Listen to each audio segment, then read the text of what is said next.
Hammer Factor. Take it away, boys. Okay, so we got Calhoun coming on. All right, that's awesome. Talk about the Great Falls race. I'm excited to have Calhoun on. I think he's just what we need for this episode.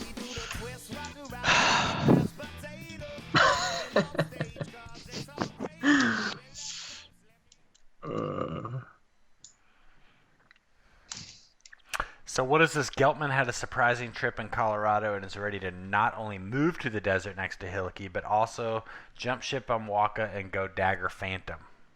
Right. True. That's the way I heard it. Don't tell me. We'll get into this later. Just got a text from Geoff, typing up my notes now. When are you all calling? Are you serious? He started on this like 2 days ago. Dude. He's been pacing around his parents' basement right now for like every once in a while he goes over to like the rickety Sears weight bench, does a couple sets. Oh. Bench press, bonk hit. Notes. He's like shadow boxes in front of the Farrah Fawcett poster. A couple seconds. When should I tell Calhoun we're calling him? Welcome to episode 66 of the Hammer Factor. This is the emergency recording episode. Episode 4 of the John Weld Apologizes tour. John, you got them all up in a hussy, dude. I got it from every angle, you know? I'm glad you're getting it, not me. People what happened. We took seem to know or care to get a hold of me. Hey, I gotta ask, do you guys get phone calls and text after the show comes out for things that I said on the show? No. What happens is No. Max Blackburn, Go ahead. Max Blackburn, he comes to me the next morning and he's shaking his head, looking at me ruefully. And he goes, "What did you do?" And usually he has not listened to the show at that point, but he's expecting the worst. Well, whatever Weld said the last episode, I don't even really remember it. I had about a dozen different people chatting me up, whether it was like, oh, God. Let's not worry about that. Right now? Yeah, we're recording. Anyway. Super professional. I had about a dozen different people send me a message or hit me up on Facebook.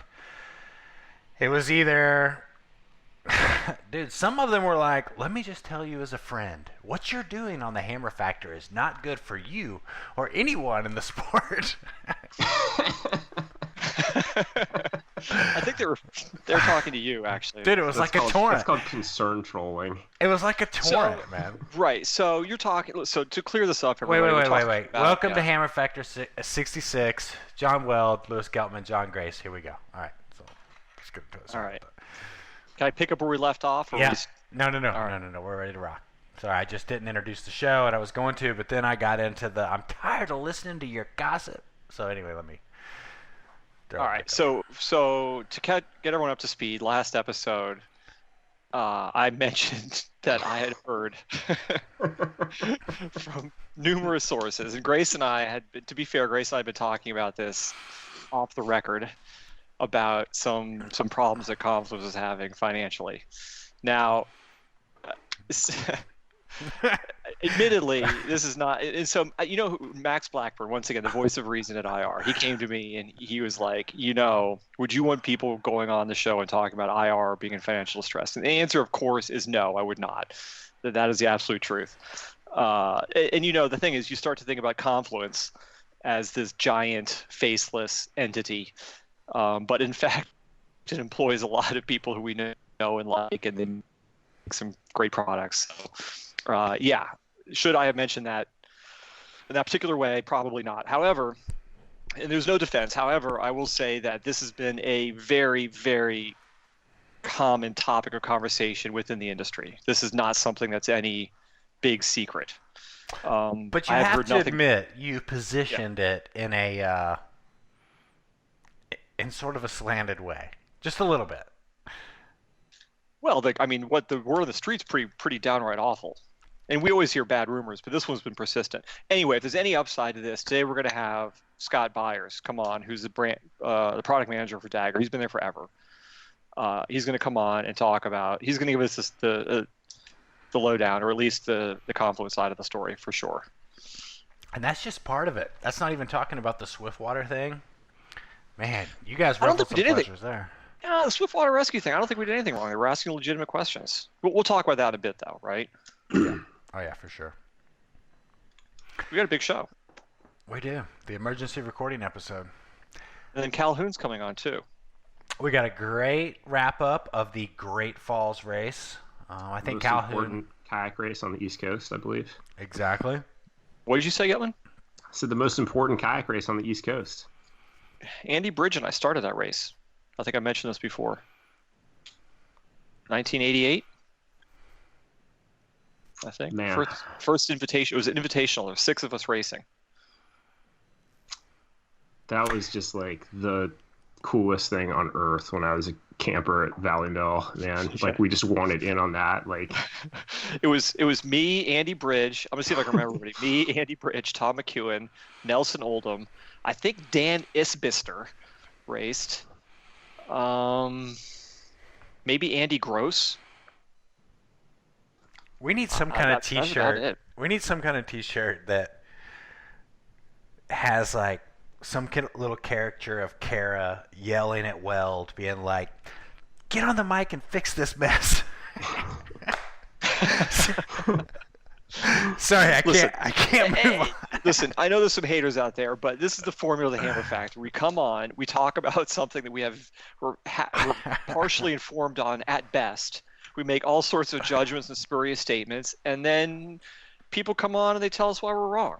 It's a formula that I think that works. Hey, fair enough. Fair enough. I 100% agree with As you long on as that. you're not getting sued, I think it's functioning. Hey, if you're not doing it, Geltman's doing it. If Geltman's not doing it, I'm doing it. But anyway, yeah, we got some Great Falls coming up. What year was that when you guys did that first race? I think it was 88. In fact, I'm almost sure I told the story on the show before, but I made the T-shirts for that race in my basement. I made my own silk screening thing in my basement, and I spelled invitational wrong on the shirt. Right? And so, I mean, talk about a collector's item. If you have a Great Falls Invitational shirt, it's black and it was white silkscreen, and Invitational spelled wrong, you could probably get well over $50 for that on eBay. Oh man. At some point we had like me and Ryan Bond and Andrew, we all got the shirts from the Great Falls race like well before we actually were able to race in the Great Falls race. But the that like Got the Guts shirt, the tank top, do you remember that? Yes, I do. We're all we're like, you know, like 11 years old with arms the size of like our wrists, like walking around in these tank tops, and we're just like, this is the coolest thing ever. I'm not taking this shirt off ever. We're so off the rails. Well, I'm going to start out with a rave. I'm going to rave about Benny Marr. You guys, I was just sitting down here. I mean, think about it. Like right now, Benny Marr is up on the Stikine trying to capture a golden egg. Are you guys aware of what the golden egg is? No. That's a one-day trip down the Stikine with no flips. What am I doing? What are you guys doing? Do you know what I'm saying? Not that. Exactly. Yeah. Look, I'm thankful. There's all kinds of great things going on in my life, but you got to admit, just being up on the Stikine, living simple, just like, if there's a reason for the Hammer Factor, it's that. I don't know how to encompass that or encapsulate it, but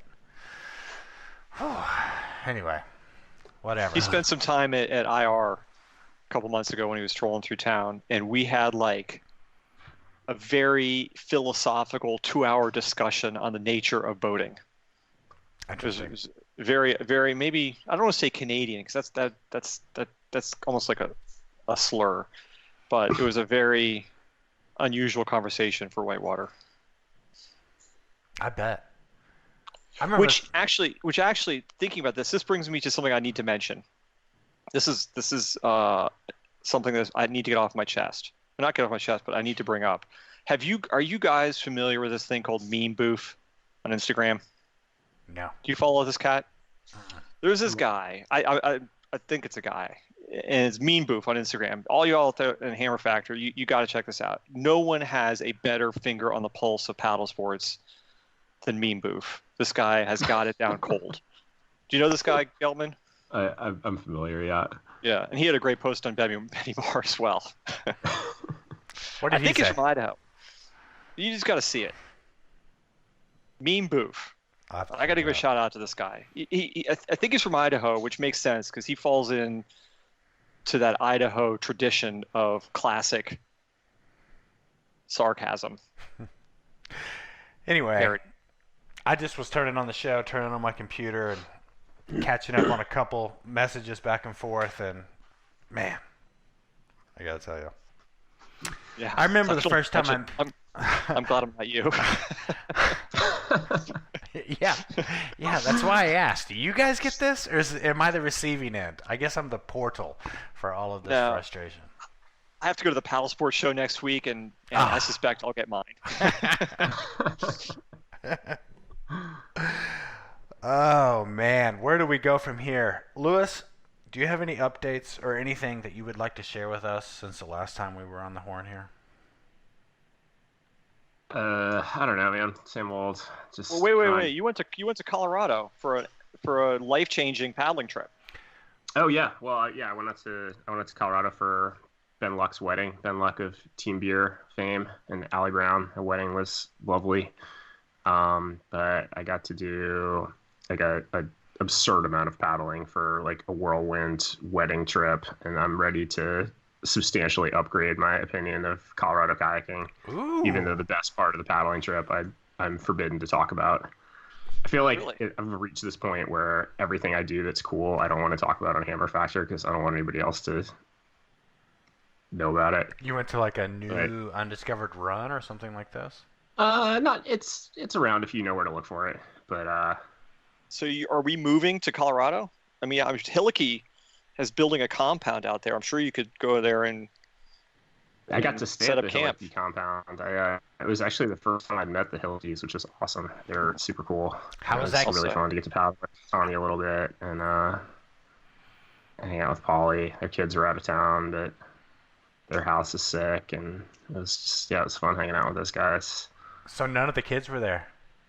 None of the kids. Ah, man, you had some rare I've heard Hillicky that time. Yeah, I've heard they're shredders from Benny, actually. So you're on the Phantom train now, Lewis. That's what the show notes are saying. That's going a little far, but I did paddle the Phantom out there. I paddled it on Gore Canyon, which is like pretty sweet, man. Like I'm a fan of Gore, and I like the Phantom. While we're on the making amends with Confluence train, I thought the Phantom was pretty good. It was fast, didn't do anything super weird, stayed on top really well without doing too much. I don't know, having the bow come up so much and slowing down like the OG or like the boats with a ton of rocker tend to do. Felt like I was sort of fighting the bow a little bit at times, but maybe part of that is just that paddling the OG and the 2-1 for a minute now has sort of like ruined me on anything other than the easiest possible kayak. But I thought that Phantom was pretty good. I was like pretty favorably impressed with it. Not enough that I'm going to stop paddling the OG, but I would put it on my short list if I were in the market. I paddled one of the prototypes of that boat. Van Stapmeister had one out east, and I used it on every yacht a couple times. Yeah, I liked it. I thought it was good. I've spent some time in it. I thought it was good. Do we need to cover this biblical warfare email that you sent over, Lewis? Talking about Representative Matt Shea.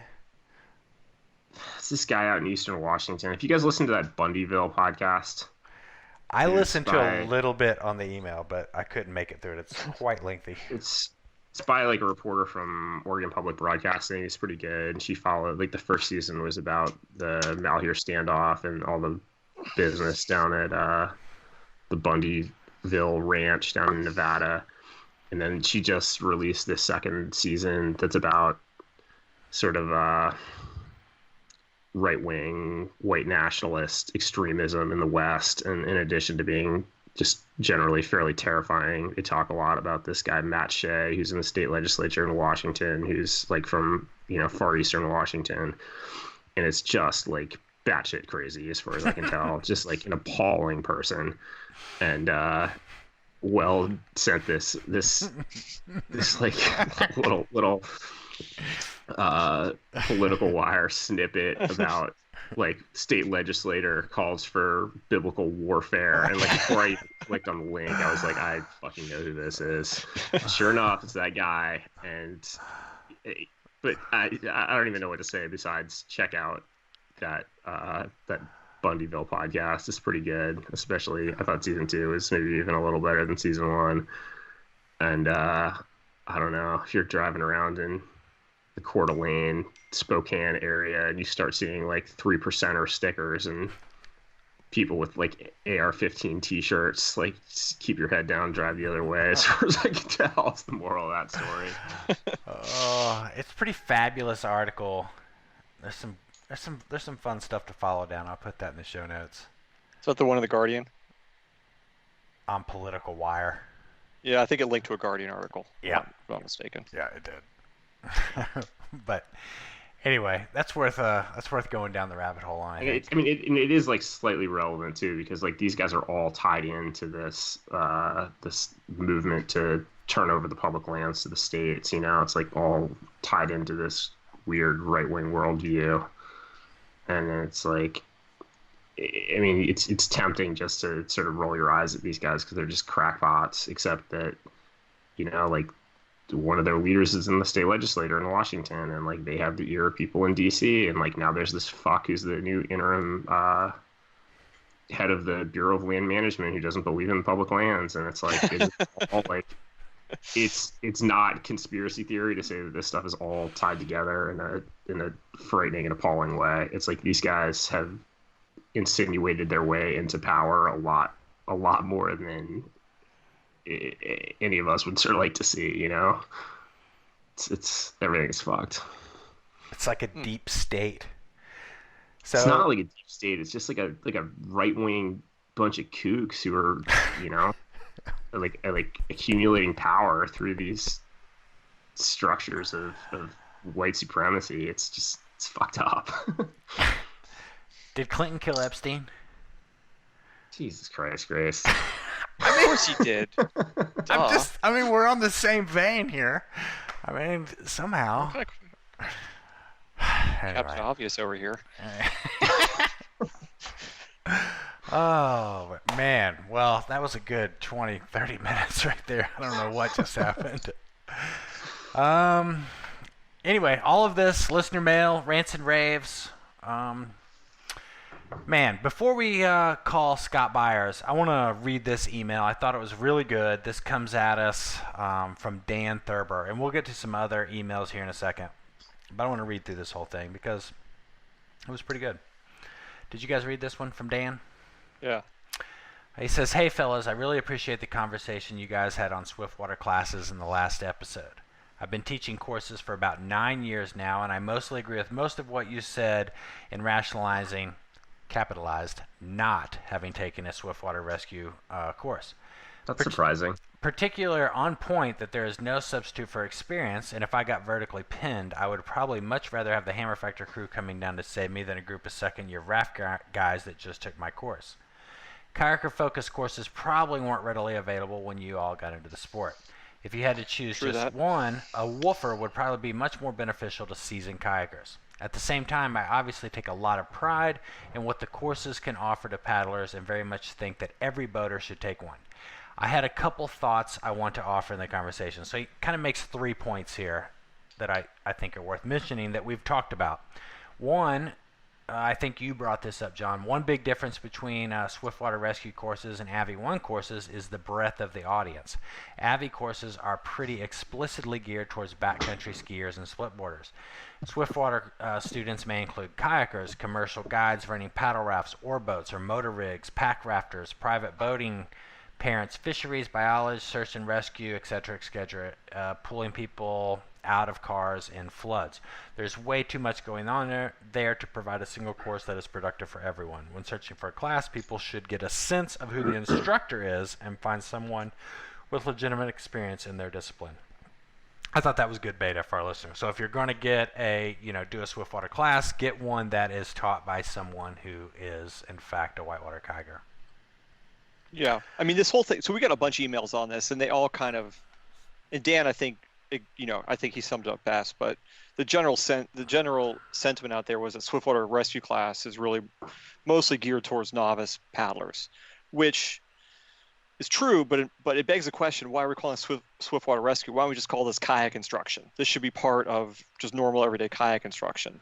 I think the confusion comes is that if you have Swiftwater Rescue training, you're prepared to actually handle a Class 5, situation, a rescue, which I don't know that that's the case, or how much good those classes will do in those situations. And I think when we're talking about the AVI courses, I guess one way to look at it is, in terms of sports, you have a spectrum of sports with, say, like avalanche training on one hand, where there's specific things you can do, right? It's a very controlled environment, and there's specific things you can do with actual, measurable results. Or even like motocross or mountain biking, where you're going to get banged up, and having, the training to take care of somebody, to triage and something like that is actually really useful and can be a huge help. But, one of the weird things about kayaking, it's kind of like big wave surfing, where in both these situations, a lot of cases, you're either completely fine or you're dead. It's kind of really black and white. And if you get held down for 3 waves, in Mavericks, you drown. And people are just going to circle on and watch you drown, Now, I'm not saying kayaking is quite in that same thing, but, I think there is a, when you get to start running Class 5 whitewater, there's only so much you can be taught to handle those situations. But I don't know. There's so many variables here. And that story you told last show about the pulling Tommy out of Kiwi in a pocket was simply outstanding, by the way. I'm not sure what to make of it, but it was an incredible story. Well, let me I agree with you on everything you're saying, but let me finish his, and I'll summarize quickly here. He says, number 2, in 95% of rescues, your best tool is your boat and skills to control it. This comes back to what you were just saying, John, about a kayaking class. The best thing you can do, is have a kayaking class. He says, at lunch breaks at the play parks or while waiting on shuttle, think about practicing swimming into eddies, paddling a swimmer across the river, or doing a roll with 2 paddles in your hands. So, pretty interesting there. And then finally, his third point, much what I teach is designed to contribute to a solid rescue safety mindset, group dynamics, and better understanding of rivers. Grace told the story of vertical extraction aperture. Vertical rescues per se are beyond the scope of a typical class, but we do teach all the tools that you need for something like that: building anchors, rope strength, prusiks, mechanical advantage, etc. I think most paddlers would agree that they are better off learning these sort of things in a classroom setting than trying to figure them out during an epic shitstorm on a remote canyon. And yes, all throw bags should be at least 65 feet long. This is Dan Thurber, lead instructor from the Swiftwater Safety Institute. So I think we're saying the same thing. So we throw it out there on the hammer factor. It seems that was like a lot more measured than I was expecting in response. I was expecting we were going to get a lot of emails back from Swiftwater Rescue people telling us what a disservice we're doing by downplaying the importance of this. Yeah. I think my takeaway is that these are skills that shouldn't be isolated to Swiftwater Rescue. They should just be taught in kayak instruction. And I don't think enough people take kayak instruction, period. I see all sorts of good boaters. I taught kayaking for a long time. I see all sorts of good boaters out there who have just make really stupid technique errors that are wasting tons of energy and keeping them from running harder whitewater, because they just don't have the knowledge, so. Yep. I agree with that. Well, yeah, I think that makes sense. I think that's what it comes down to too, is it's just such a, it's like everything you were saying about avalanche rescue, John, is it's like, kayak, safety in kayaking and rescue scenarios, it's like, it's just such an experience game. And if you're starting, getting that Swiftwater Rescue training is probably a really good leg up on nothing. But it's just that's the beginning of the conversation, not the end.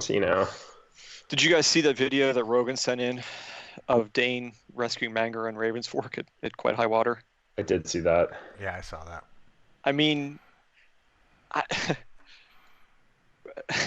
first of all, you got to put that video in the show notes because it's It's a remarkable video, right? Because Manger gets plugged in this hole and immediately backenders. It goes right back into it. And to his credit, he keeps his head together enough to actually try and jam his boat nose first into this thing to ender out because I think he realizes he's not getting out of it. That's the first thing he does, which is, I don't know, requires a very calm head. But then he proceeds to get the god surfed out of him for a good, I don't know, couple minutes, while Dane's capturing this on his GoPro and sort of very, very slowly and deliberately walking around to try and find a good place to throw him a rope. While Manger's just getting surfed and surfed and surfed. And you have to hand it to Manger. I mean, that's a serious physical exertion there to stay in that hole for as long as he did. And finally, Dane gets him a rope and pulls this guy out. Although I think if he would have swam, he probably flushed out anyway. But yeah, I gotta say, like, what do you make of that? What I make of that is like, I have like real deep misgivings about throwing anybody a rope while they're surfing a hole or while they're in their boat, generally speaking. And like he flips and upstream, it gets like the figure eight going around his boat and his paddle. And I mean, I think what was good there is like those guys were communicating and like Manger knew it was coming and wanted it, right? It's like, do not ever throw somebody a rope while they're surfing who's like not expecting it or doesn't want it or like because I don't think I would want that if I were Manger necessarily. Like, I mean, he did. What would you have done there if you say? What would you have done if you were Manger, and what would you have done if you were Dane in that situation? Well, we have to set the scene a little better here. It's just the two of them. Right. There's no other help on the river. It's high water. He's stuck in a hole that's perched immediately above an undercut, sloping 20-foot slide. I've never seen this thing. So, Can you get wedged under there if you're swimming? Oh, it's a horrible crack over on the left. Yeah. It's hard to tell from the video how bad that really is. It's not a place that you want to swim for sure. But regardless, it's some compelling footage. He also sends another video clip over that we should diagnose. But right now, guys, the creature craft one. Yeah, the creature craft one is really There's no good. value in that. The creature craft one is really good, and I want to spend a good bit of time. And I want to do a special live Hammer Factor play-by-play where we actually play this and just commentate on it because it's just going to be like 4 minutes of just being like, now they're getting beaten, now they're getting beaten, now they're getting beaten. Creature crafting is so fucking stupid. Okay, let's see if we can get Mr. Byers on the line here. I want to get the teeming millions in the creature craft world to start writing Lewis Gelman hate mail now. No, they'll write me hate mail. Directed all care of John Gray. Yeah, it'll all come to me. You know, we'll be like, whoa! I didn't say it. I like you guys in your creature crafts. This is what happens: is we take 6 weeks off and we have a lot of pent up controversy to stir up. Right, you're shot out of a cannon. God, dude. Okay, here we go. Let's see if this gets Scott on the line here.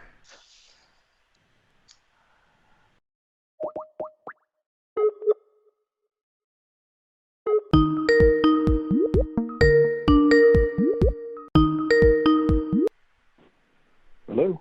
Is Scott there? Yeah, Scott. Hey, Scott. John Grace here. You're on the line with Lewis Geltman and John Weld at the Hammer Factor. Well, what's going on, guys? Oh, man, we're just talking about creature crafts. Nice. Well, I'm going to go ahead and apologize up front if I sound like I'm in a restroom. I am not. In fact, I'm in a conference room off the side of the building here, and unfortunately the acoustics are poor. So I assure you I'm not in stall one. It's no big deal. We wouldn't care if you were. But anyway, thank you for coming on the show. We covered this. Yeah, thanks. Are Lewis and Weld, are you there? All right, Scott, I'm going to have to hang on. Yeah. Let me see what I can do here. I've lost.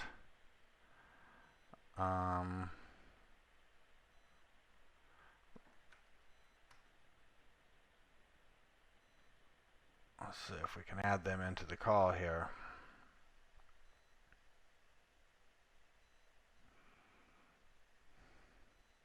I have no idea what just happened here.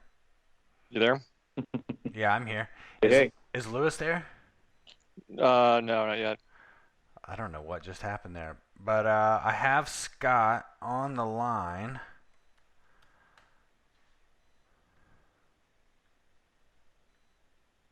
Let's see what we can do here. I don't know what just happened. Weld, are you still there? I am. Okay. All right, now we're all back. Sorry about that.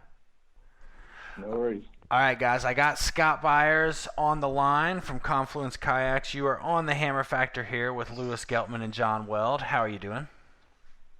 Oh, man, not too bad at all. Thanks for having me on, by the way. This is a great opportunity to kind of chat, and it's first time on the Hammer Factor as well.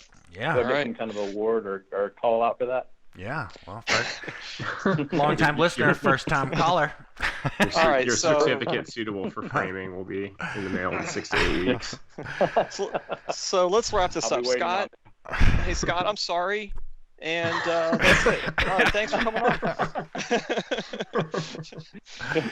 You're ready for your dressing down now? Yeah. So it's time for the dressing down. So basically, Scott, so last show we started recording. Weld drops a bombshell that all this is going on with Confluence and basically leads us into this dialogue. And as soon as we popped the show up, I got phone calls, I got texts on my phone, I got email messages, and I got Instagram messages, all basically kind of throwing me under the bus. And so we decided... just for the record, so did I.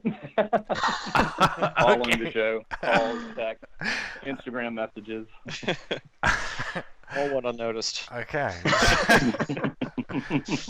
So I'm not sure if that's a flattering thing or not, but the bottom line is we have called this emergency episode, which is what we're calling episode 66 here, for two reasons. Nice. One, to say Swiftwater Rescue training is not bad, and two, to clear the air on Confluence Kayaks. So, Scott, did you listen to the last episode? And if you didn't, John, can you summarize? All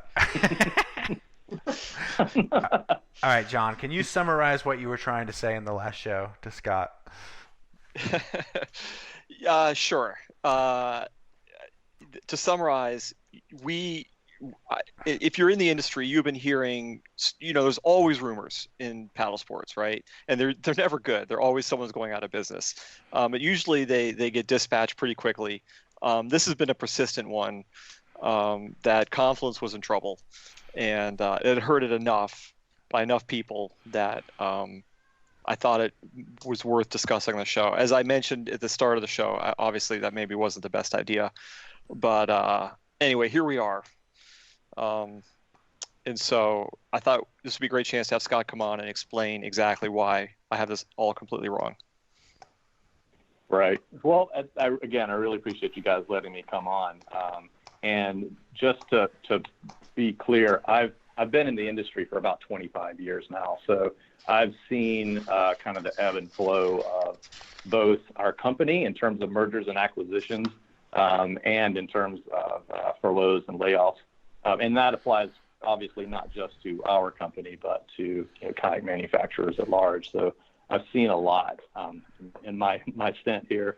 And the interesting thing is that you're right. There are always rumors out there about it's either our company or the guys down the road or the guys a couple of states over or right. So yeah, I appreciate you guys letting me come on and kind of clear the air on some of this a little bit and kind of give some background and a little bit of color to the situation. So before we get started, we had a list,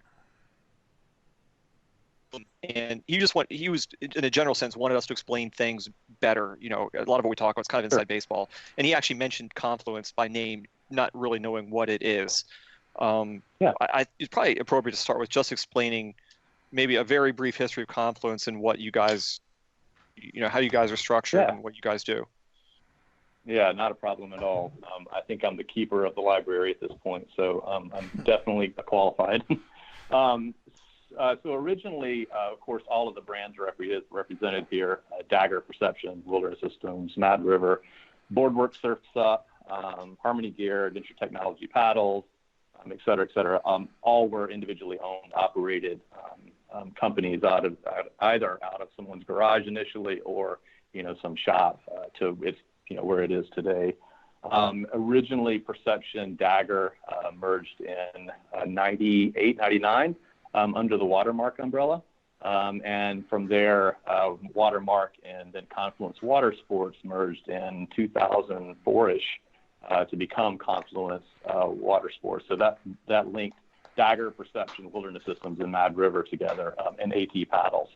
And then in just a few years later, Confluence Outdoor was formed and became kind of the new face, which is more or less where it is today. So, yeah, since 1998, 99, we've gone through a few mergers, and, of course, all of those entities kind of compiled, and now they're located here in Greenville, South Carolina.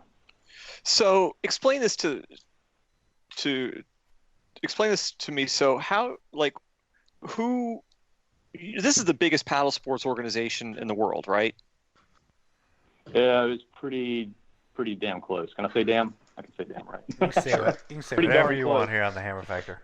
The usual paddle sports company, whether it be a retailer or a brand like Kokatat or IR or whatever, is just a guy or a guy and his wife or whoever start or a wife and her husband start a paddle sports company, and that's the beginning and the end of it. But you guys have a lot more going on in terms of corporate structure. We certainly do.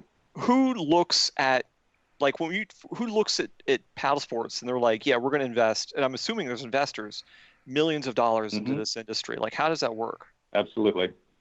So we're privately held, and you're correct. There are investors associated with that, and they look at the market, they look at the opportunities there, and opportunities for growth, and then kind of the long-term staying power.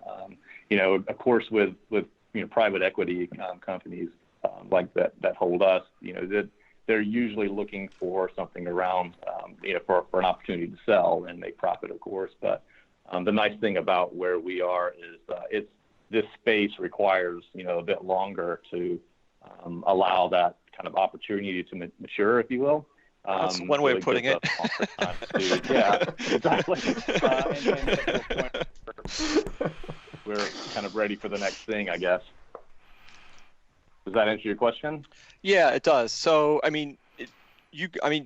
people do this in order to build it up and sell it. The timeline of that may be months or years, but that's the general idea. Is that correct? It's present. Well, I'm sorry. Say it again. The general concept is that these investors get together and they either buy, they take over Confluence or they start acquiring more brands. The idea that they're going to ramp up sales and they're going to resell it to somebody. Is that the general? And it may take years. It may. Correct. Sometimes that's true. But again, I've seen other groups that have looked at it as an opportunity for an kind of investment for their future as well. So it's less about getting rid of the company and more about just securing kind of their foundation as well. So it just depends on the group, to be honest with you. Scott, where are these rumors of problems financially with Confluence coming from, and is there any merit? What's going on? What for the people who really want to hear this, what's going on? What I know is it's coming from Hammer Factor. No, it's coming from John Weld. Yeah, exactly. Well, I'm not going to speculate on where they're coming from, to be honest. That's again, since I've been, I was, originally a Perception employee, right? And the day that we merged with Dagger, which that was a lot of fun, it became, the rumor mill just started flying at that point. I'm sure you guys remember the rumors of Perception and Dagger merging, the new company's Deception. I'm sure you heard that. I remember we that. were a front for the Bank of Islam at one point. It's all a rumor. So where it comes from, I don't care. I've become kind of immune to it, I think, at this point. But, the reality is we're a business. And, we have to run our business just like anyone else would, whether you're held privately or you're still the original CEO, founder of your company, working in a shop. Everybody has a business to run. we employ 350 to 450 employees year round. Our factory runs, 5 days a week, 3 shifts. We're producing a lot of boats. Our business, just like, anyone's business in paddle sports, is seasonal. So do we experience furloughs and layoffs, year round or at a season of the year once, kind of the demand starts waning down? Absolutely, we do. Everyone does. I can tell you that's for sure. But for us, did we recently have a layoff? Yes, we did. We laid off a few employees. Was it to the degree that, I heard on the last episode? No, it was not.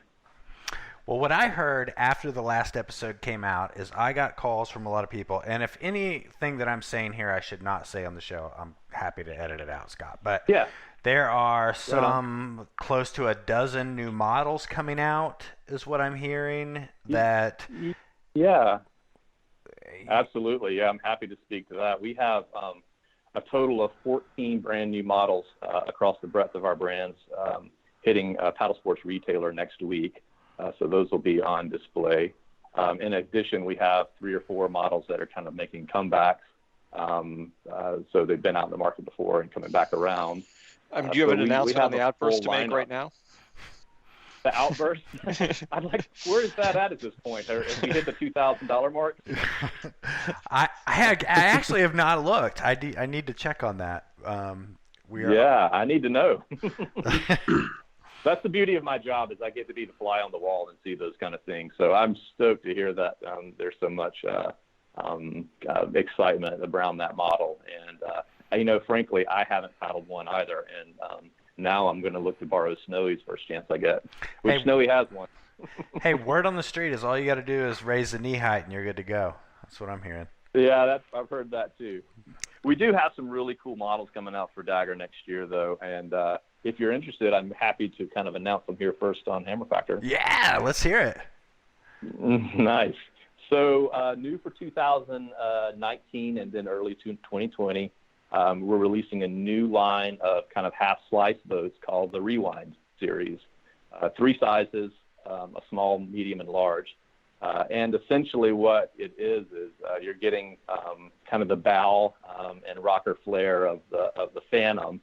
Not quite so much volume, but pretty similar in terms of skip and popping away from things, with a wider, flatter stern and longer tail on the backside. So you get the boat that you can really, we call it the one boat quiver, because you can really run anything with it. We've had it prototypes on phase 2 prototypes on the West Coast. Of course, Todd Wells has his out there. We've got Bobby Miller and Geoff Calhoun. They're just crushing it up at Great Falls. I've been playing in it. And everyone around here, from Hunter Cooper to, of course, Snowy and our team guys around here are been playing in it here. So you may have seen it on the water a good bit. But I'm really excited about this boat. It does mean the Axioms will be kind of leaving us, but they've been here since 2009. So we'll give them a nod and say thank you very much. But what you're picking up in this boat is so much more. Watching guys run the green and something like this has been so much fun. So, and they're so comfortable in it as well. Has a full step-out wall, just like in our full Contour Ergo Creek seating. So the full seating system. It's got enough volume you can wear your Creek boots inside of it. It's such a good boat. I can't wait for you guys to get your hands on some. What else you got in the Dagger line? Is that Longboat coming out? The Vanguard? Yeah. That's super stealth at this point, but we'll have to get you in it soon. I'll let you know more. Okay. Yeah, it did really well up at Great Falls, first and second place. So pretty happy to see those results for sure. Does that answer your question, Weld? So what else is that? So you have the Rewind, and what else is coming out? Everything else is more or less in the Perception Wilderness Systems range. So I'm not sure, if you guys want to talk kayak fishing or wreck. We'll pass on that one. But we've got a couple of models that are returning for Dagger. The Rome 9.5, which is kind of a crossover sit-in model. The old surf boat, the Chaos, is coming back, and of course the Torrent. it'd be interesting to know how many of your listeners have actually learned to paddle whitewater in a torrent, because it's one of the oldest sit on top whitewater boats in the line. So it's a great boat. I remember the torrent. So can we talk about Snowy? Is that fair game, or should we not Yeah. get into that? Yeah, we can talk about Snowy. He's still All right. here. Is he still there? Still He is. employed or is he working freelance? So he's still employed with us. He still works for Dagger. He is freelance, so he's literally 5 minutes from here because that's where he lives.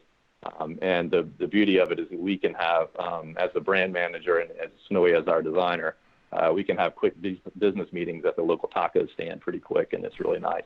But it's good for him. He's able to be a lot more mobile, able to be kind of out and eyes out, kind of seeing trends as well. But still full time, still designing all of our boats for Dagger. And I see him here. I think actually I see him here more now than I did even before. And he sat less than 15 feet from me. So let's talk about boat designers in general, right? Because this is a pretty rarefied breed. I mean, getting a guy or gal to design a whitewater boat is not an easy task, right? Because first of all, you're looking at 10 or 15 years of making garbage before just learning the ropes, before you even begin to start making a good boat design. And then, unless you get really lucky. At least Lewis is shaking his head. He'll get a say here in a second. And then you're dealing with the fact that these guys have skills that if they're in any other industry, they're going to get paid 3 times as much with that same engineering and CAD skills, right? I mean, you go to automotive or any other job. I'll be interested to see if Snowy goes to Mercedes after that last podcast. Right. Last and episode. But you're looking at a landscape worldwide where you have 5 or 6 whitewater boat designers, right? You have Snowy, you have David Knight, Robert Pearson, Shane. Kenny Mutton. Yeah, I mean, Kenny Mutton. It's just a handful of guys. I mean, what's the succession plan? Like, who do you have in the pipeline to pick up the mantle when a Snowy decides to retire at whatever point down the road, or like how does that work? Yeah. Well, let's hope it never comes to that. I really enjoy working with Snowy. I've worked with a lot of designers, and there's nothing against anybody else, but this guy, he really is one of the best, without a doubt. I don't think I've ever seen anyone put as much time and energy and thought into every curve, every corner, every angle, every shape, the width, the length. I mean, he just agonizes over every detail. And if you've ever paddled with him and he's testing with you in a prototype, he will pull into an eddy in a heartbeat and whip out a notebook and start writing down notes and typing up things and films everything he possibly can. So again, we're just super fortunate to have that guy on our team. He is one of the best.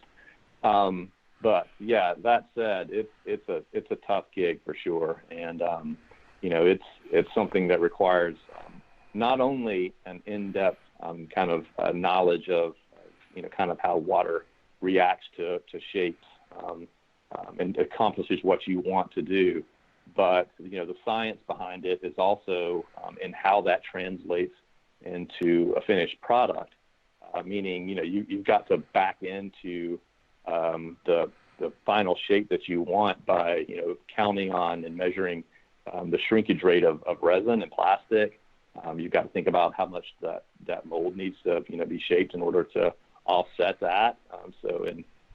People like Snowy and some of these other guys that have been in the industry a long time, they figured out that science. So to your earlier point, it takes a while for people to get to that point. Thankfully, we have a handful of other designers here as well. And again, not that we would ever want to see anything, go for Snowy to leave, but some of the other designers we have are definitely coming into their own in terms of boat design, and they may not be per se whitewater designers at this point, but the possibility is always there, especially as they kind of grow and understand and shape and the way water influences that. And but even more intangible is if you're a whitewater boat designer, you kind of have to be able to meet boating culture. You have to intersect with boating culture with your designs. I mean, you have to sort of look what's going on out there and sort of see what the sport's doing and where they're headed and where their mindset is. All right, Yeah, I Lewis, I mean, see you yeah, just chomping I at the totally bit so agree. much. yeah, I mean, I Yeah. guess my Well, you the know other, my sense of the interaction between. I mean, I guess I think of it as very different. Like I see people who are, formerly really good boat designers, or who are just sort of like growing stale in what they're doing. I think virtually every bad boat I've seen come out in the last 10 years has been preceded by like screaming warning signs from that company's team paddlers being like, this boat sucks, like change this, like this is a problem. And whoever is working for the kayak manufacturer kind of like ignoring that feedback and thinking that they're somebody who knows better. And to me it seems like when you get a really good whitewater design, like more often than not it's coming from somebody from it's coming from a younger designer who's still a relatively good paddler, who has found some way around sort of this the really high barriers to entry of getting into this role or getting this opportunity to design boats, like like whether it's guys like the Waka guys who are really young good paddlers, or when Pat Keller had opportunities to design boats like the Green Boat at Dagger, or the Brap at Liquid Logic, like when you see guys who are really good paddlers who get that opportunity to get in the door and really like maybe work with somebody who's a really experienced designer like Snowy or whoever it might be, and have that really good rapport. Like when people who are really kind of like at the top of the game have the opportunity to like get that input on kayak design, what comes out seems more often than not to be really good. And when that input gets ignored, what comes out tends to be kind of like a dud. I don't know. That's my take on it from the outside. Yeah, sure. I've seen some of that in a variety of kind of aspects of paddle sports, not just whitewater, but I know what you mean. And it's definitely good to see people up and coming and, bringing in kind of fresh ideas and kind of concepts around, again, how we play with water, right? But, it's an interesting job. One of the things I find interesting, really cool, is that I mean, maybe I'm unique to this. I hope I'm not, but I find that I find a designer that I paddle more like, and I'm nowhere close to the paddler that most of these designers are by any stretch. But it's either fit or shape or something, but their designs tend to fit me really well. So it makes, and it's not just because I'm the Dagger brand manager and I love paddling Dagger boats. But, Snowy's designs for me have always just kind of like, I can paddle his boats. I know predictably how they're going to handle and how they're going to react. And it just fits my style as well. I said the same thing to Shane years ago when he was designing for us as well. Just the kind of the same shape, same designs. And you start to feel that, oh, yeah, there's that designer's kind of take on this design, and I recognize it and appreciate it. So I don't want to get too much in the weeds here, Scott, but tell me your thoughts on the state of retail in paddle sports. Whew. I mean, we talk about this a lot on we talk about this a lot on the show, just how important that local retailer is to everything that's going on. And that's right. And I think the whole rumor thing got, I mean, one of the things that gave that fuel was I think we're definitely in a huge upheaval right now in the industry in terms of that. I mean, it seems like anything can happen. I mean, CKS isn't even in business anymore. That's crazy. Right? Well, so but it's just is it the online or is it the Main Street the online location? Main Street was still. Yeah. Yeah. That's fine. Yeah, so retail is, I don't know, we definitely look at a lot of data points and we talk obviously to as many retailers as I'm sure most of you guys do as well about the state of the industry, state of retail. It's obviously evolving as well, right? You're seeing a lot of evolution in how consumers shop and spend money.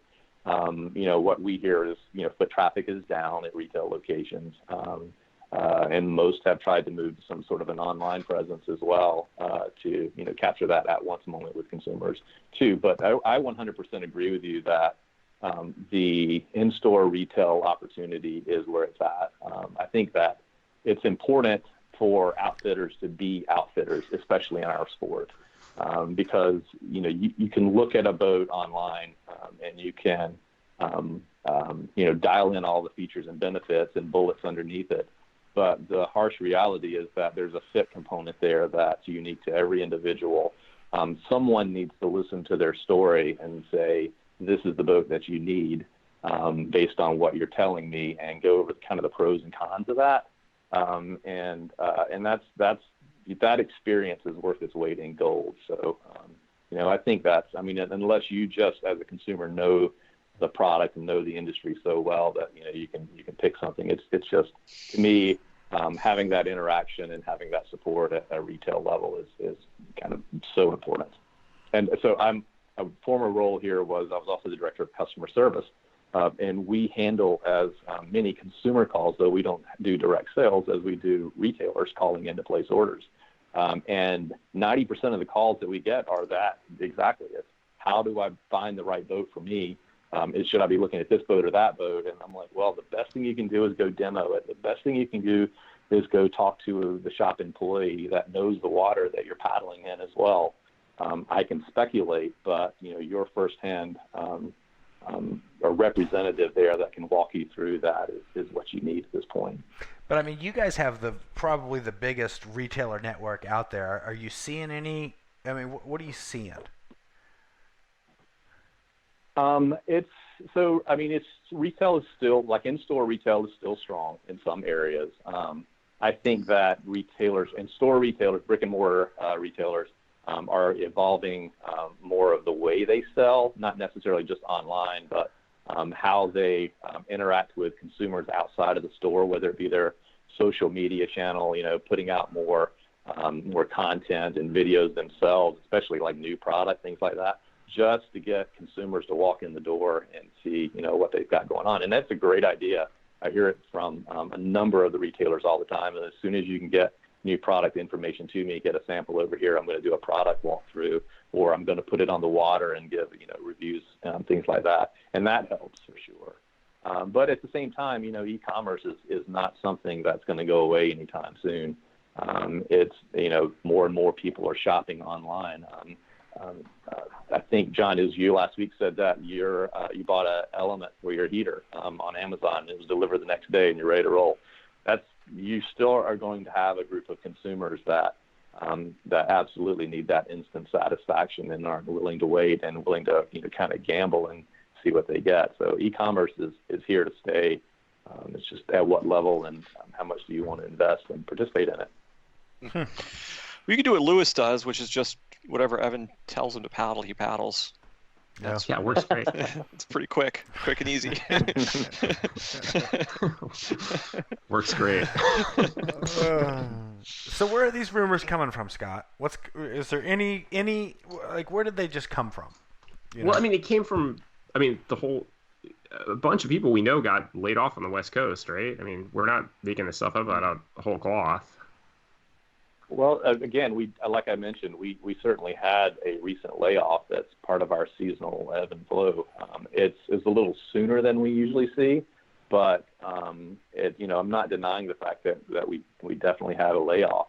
It wasn't nearly to the scale. It wasn't half the West Coast team. It wasn't half our rep force. Again, we have 350 to 450 employees here. I would say roughly 100 are kind of office employees from, in-house sales, marketing, sales, you name it, product world, engineers, and the rest is manufacturing. But it's not that I'm denying that at all. It's more that it's kind of a natural occurrence in our industry, and certainly for us. Again, for us, the season really starts to come to an end. Now, right after Labor Day, usually, and we'll have a bit of a lull in terms of what we need to manufacture based on the overall demand until, we start seeing a spike again in late December, January. And then we ramp back up and, have to produce, all the thousands of boats we do. So I'm not denying any of it. Where do those rumors come from? Guys, I've 25 years. I've heard them all, and I can't tell you where they all come from.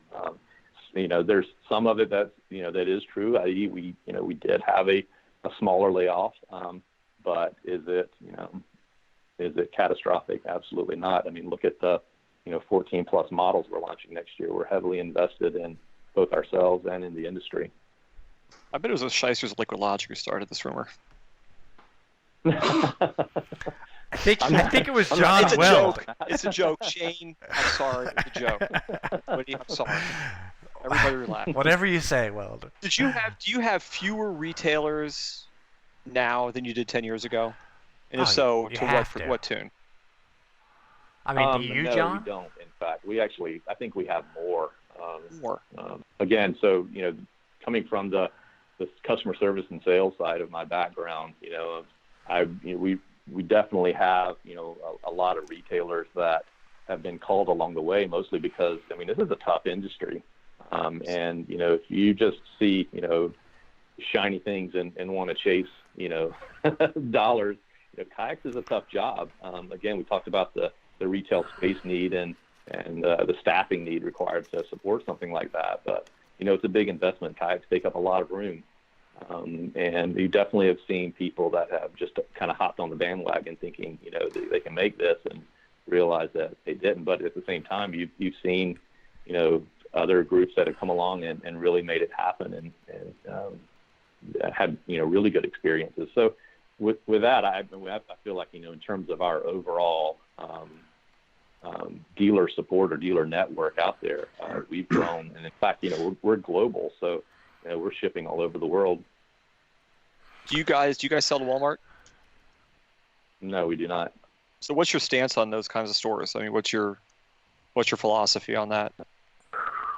Well, I definitely have one. I want to kind of temper what I say.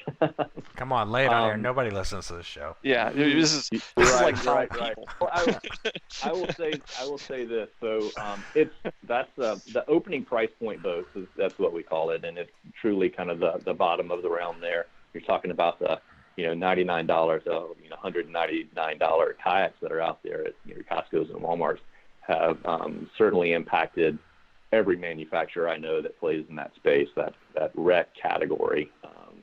And it's tough. What it's done to the market in terms of just boat saturation and consumer expectation of product has been really tough. My personal stance on those is they're not as safe as they claim to be.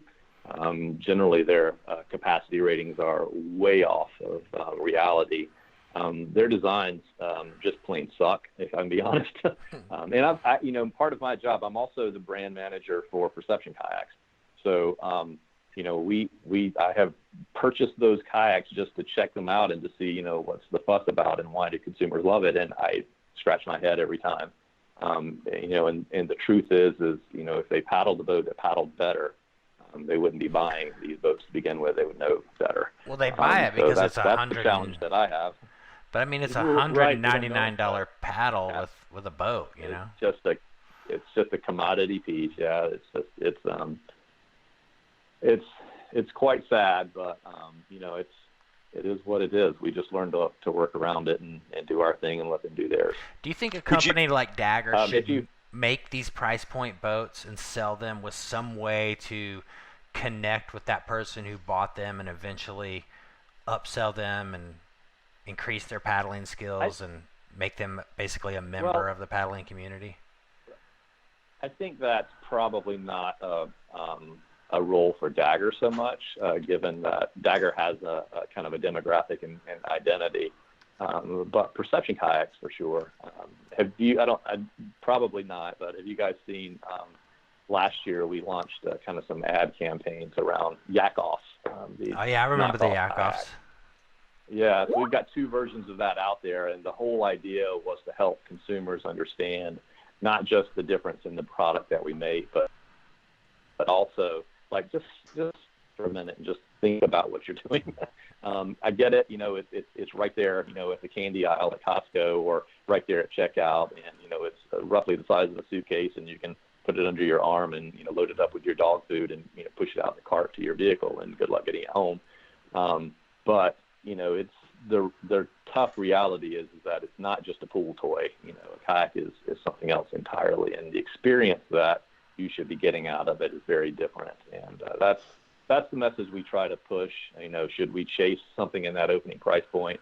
You know, I'm personally not in favor of that. And I think that, you know, we play where we play and we hit the demographic that we're aiming at. And, you know, that's what they want to do. Then, you know, we'll keep spending the time and energy on education. Well, the record has been set straight here on the Hammer Factor. Ebbs and flows, and essentially, well, this was all a conspiracy theory. Right. Fake news. Mm-hmm. Guilty as charged. It's good to be set straight. Well, Scott, I certainly appreciate you coming on the show, and man, I'm glad you got a bunch of texts and everything from that show, like I did. Yeah, for sure. And again, guys, I really appreciate you letting me come on, and yeah, looking forward to more of these. Great. Awesome, Well, Scott. Yeah. Awesome. Yeah. Thanks for taking the time to come on. Right on, guys. I guess we'll see you at TSR next week. Yeah.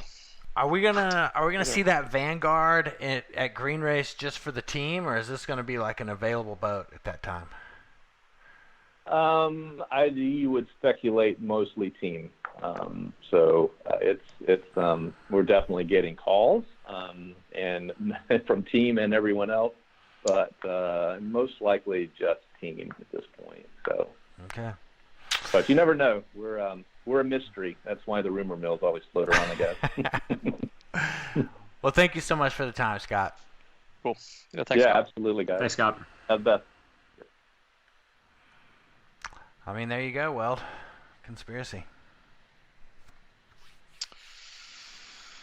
I mean, Yeah. there's some credit there to the ebbs and the flows, and I mean, you know, just imagine looking at their balance sheet and the way all that's happening.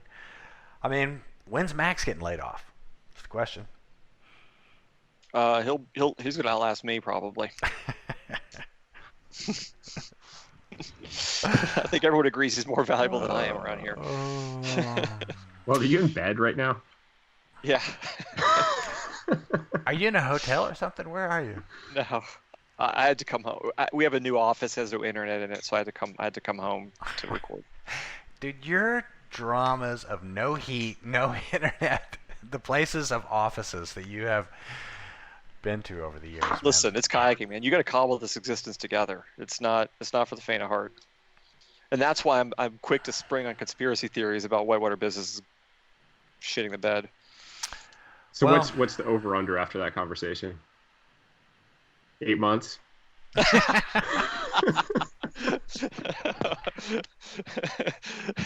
Should we give Lewis his phone number right now so you can write the text to him? Yes, Lewis, can you recite your Thank you. phone number? Because saying please, that, by the way. please. Oh man, should we just move on to Calhoun here, because he just sent an email over that says Calhoun sets the world on Calhoun fire. just sent us a manifesto. It is true. Like, I don't know how I'm going to summarize all this. We're not. Let's just pick and choose the things we want Calhoun to talk about, which I think should be the Great Falls Race and him yelling at Weld about Dagger. Let's get the mute button ready. If he starts going off, just mute him. Do you think he has to like borrow his mom's phone or what's? Come on now. Whatever. It's in the opening. I recorded it. That wasn't my joke. That was just me. You know. Whatever.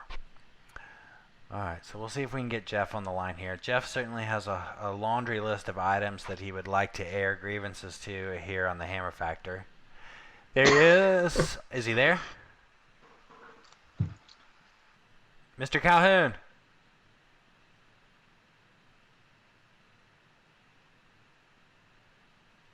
Now Grace has like the fuzzy Hallmark background. How's it feel? Oh, dude, it soothing. feels so good. Hang on, let's see if we can. Let me text Calhoun. Let me use another form of technology. That was not satisfying. Yeah. I feel like I have so many questions. I don't know how to ask them without being a dick. Dude, You gotta just figure that roll one with out. it, man.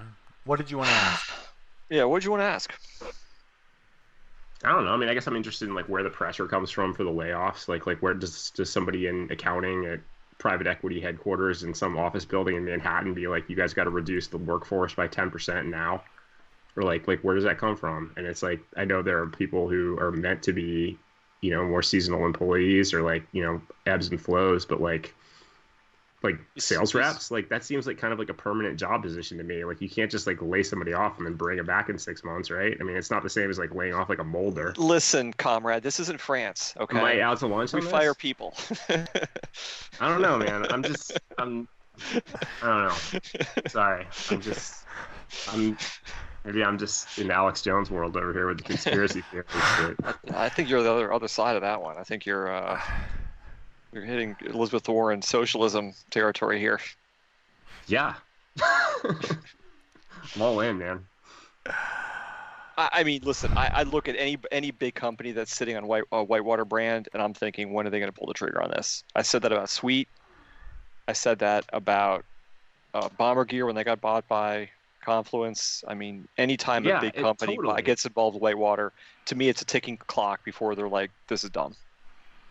Yeah, I guess that's makes what no it is. sense. It's like if the decision is driven by trying to make money, yeah, it's like, why are you in this industry? It's like it's like the only thing that keeps you going is like enthusiasm for kayaking, right? Right, right, exactly. Hey, Calhoun, listen to me. Have you ever taken a Swiftwater Rescue class? Not in a very long time.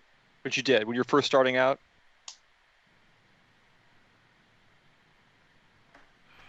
Jeff's internet must not be rocking in the basement.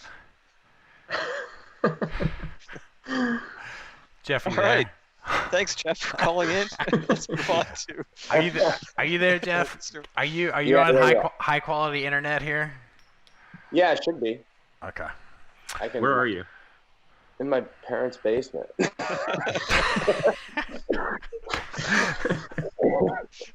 Are you really? Yeah.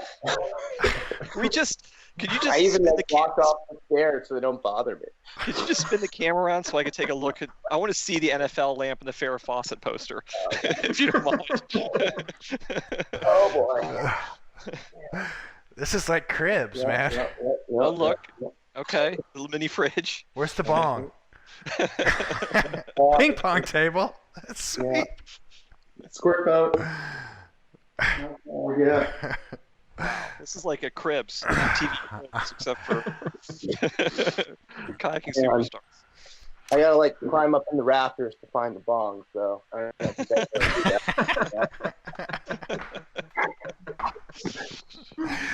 Oh God, dude. I don't know what happened with this show. I don't know what happened. I don't know where we're at. I don't know what's going on. You guys off the rails again. We're way off the rails. So you said you took a Swiftwater Rescue class when you were just starting out, or whereabouts in your paddling career? Yeah, it was super early, and I've been. Yeah, I mean, you busted me. I'm like, I could definitely use a refresher. Just, I pick up things along the way, and from people, but as far as like actually taking a course, no, it's not really. It's been too long. Before we dig too deep into conspiracy theories and fake news here, and pardon me for interrupting you, John, but can we get into the race? Because it looked like you had a great race up there, good attendance, and the whole 9 yards. So can you give us a wrap-up of what went down? Did you say John? No, John was getting ready to say something. Oh, I was yeah. going to say we should introduce Calhoun, because there's people out there who do not know who Calhoun. As hard as it is to believe, we do not know who Geoff Calhoun is. Jeff, introduce yourself for our audience. And that's one thing we have got to work on, and we've had several people write us in about this. We've got to start being, getting out of the weeds. Yeah. We shouldn't make Jeff introduce himself. That's hard. Well, he's a Team D paddler. He's been paddling forever. He's won the Upstream World Championships. Every Spawn of Valley Mill. He's a Valley Mill paddler. Valley Mill. Popularizer of the plastic bag pogies. Oh yeah, for sure. Although I learned that from people at Valley Mill for sure. Like Bruce and those guys, like, that was just sort of thing that, someone would inevitably forget gear and you would always need them. And yeah, I mean, like having Ziploc bags in your dry bag is just too easy. I had to pull them out on Forks of the Kern a couple of years ago, in June even, because it was snowing in Forks of the Kern, and all these California guys are like in their ripper, what do you call them, antixes and rippers and whatever, and they're like ready to play, and it's snowing and they're freezing and they can't, like feel their hands. And I just like pulled out my Ziploc pogies and had the best day ever. Forks of the Kern at $4,000, and those guys are suffering. So eat that, Noria. But I was on the U.S. Wildwater team for several years, junior and senior. I was national champion, mostly a sprinter. Andrew would always kick my butt in the longer races, but I was pretty good at the shorter races. And then I got into creeking, like ironically, like after I hurt my shoulder the first time was kind of when I got more into creeking, and been on Team Dagger since 2006, or an ambassador or whatever you want to call it. And, kind of started organizing the Great Falls race maybe 6 or 7 years ago when Tom McEwen got hurt, and kind of gradually started taking over for him, and then fully took over when we started the Great Falls Foundation, maybe 4 years ago. And so I run all the on-water stuff with the Great Falls race. We kind of backbone the Top Yacht race, and a couple other events like that. We supported the Green River Ladies Takeover this year. We supported the Little White race, especially a couple of years ago when they had some financial issues. And so we, the foundation, I talked a little bit about this last time I was on the show, but I started it basically, I went to the Obi Joyful race one time, a long time ago. I think you were there, Grace, actually, or maybe it was just Shane Benedict. But Shane Benedict got a fine, like a 4-figure, multi-$1,000 fine for running the Obi Joyful race without a permit in Crested Butte, Colorado. And Liquid Logic had to take that hit, and that's not cool at all. And so that was kind of part of my motivation, to create sort of a fund and an organization that can support these grassroots events and, prevent individuals and businesses from having to suffer like that for organizing kayak races. So tell us about the race. What went down this year? Well, we had perfect water levels. It's like 3-1, which is about, 3,500 CFS. Raced on the Virginia side, which is the highest quality section of Great Falls at this time. Just great lead-in rapid, technical, tricky, pushy, boily, seams, holes, everything you got to deal with. Just a, really short, maybe 200-yard long race course, ends with a 20-foot waterfall. And, we have, like I talked about last time, we've kind of made our race into not only the classic downriver race, but we organize a slalom event as well when levels permit. So I hung 5 gates on the Virginia side, which was pretty difficult to get permission to do, and they ended up actually not putting it in the permit, but sort of said, "Hey, we're afraid to set this precedent, with the Park Service, but we won't say anything." So we hung 5 gates, and by all accounts, it was pretty difficult. Although I think the gates I hung were kind of the traditional moves that we make, when you're Eddie hopping your way down the Virginia side of the falls. And I think only maybe 4 or 5 people out of the 25 that actually really tried to do the slalom course, only 5 of them actually made all the gates. So yeah, I mean, it's supposed to be a hard race. We wanted to challenge the paddlers and see what they could do. And I think the media that's coming out of this event is going to show that we're doing something really cool here. That's sweet, dude. I was wondering if you guys had gotten permission to hang gates out there, because I know that's something that, many like EJ wanted to have a slalom race in Great Falls like decades ago at this point and couldn't get permission from the Park Service. And isn't that crazy something that for 40 years, 50 even longer than that they've been having, slalom here in this area, 40 years of running Great Falls, now 31 years of the Great Falls race. And we're the first group to hang gates on Great Falls. We need some like legislation that would like cut the red tape on stuff like that. We're on it, guys. Don't worry. There's going to be slalom gates everywhere before you know it. You know what it is? There's historical artifacts on the riverbank, and they really don't want people trampling around there. And part of our permit is that we have to kind of patrol the riverbank and keep pedestrians from wandering down to the river. And so we have a whole. Not only do we have a safety team of 20, mostly class 4. 4+ boaters who kind of get an orientation into Great Falls while they're setting safety. We have a shoreline crew that kind of makes sure that no one gets in and walks down to the river. And so basically it's just strings, mason line and some anchors and stuff tied around tree branches, and I use rock climbing anchors, cams, and what do you call them, the little metal chalk things, and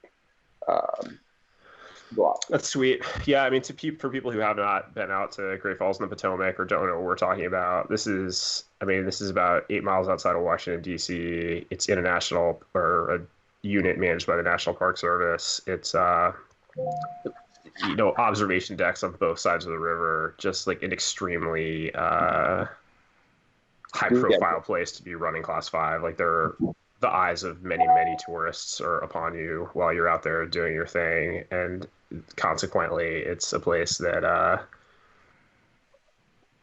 you really need to have good relationships with the people who manage the park the park there, because people are going to be watching you, people are going to be doing stupid things, and it's also a really difficult place to hang gates, just because the river is probably a quarter of a mile wide there, separated into a few different channels.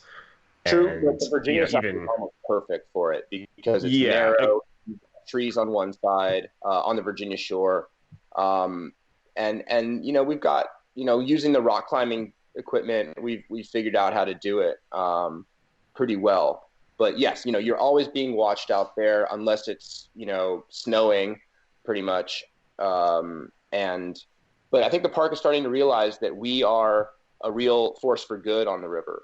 For example, the day after the race, yesterday actually, or 2 days after the race, yesterday. No, I can't. Anyways, we're hiking back up for one last lap, and there is a dude wading into the river from the Virginia shore, maybe 30 feet upstream of Norman's, the top drop on the Virginia side, U-hole. Downstream of the start line, so super close to where the river turns class 5.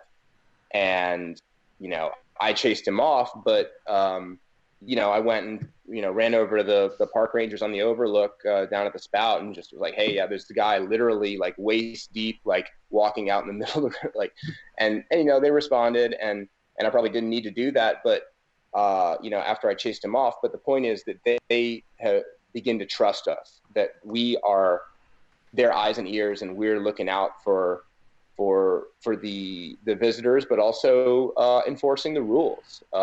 And we play by their rules a little bit. Some of them are unfortunate. We're not allowed to get in. We're not allowed to put in the river on the Virginia side above the falls, which is a problem, and we're working on that. The Great Falls Foundation and the GFKC, the great is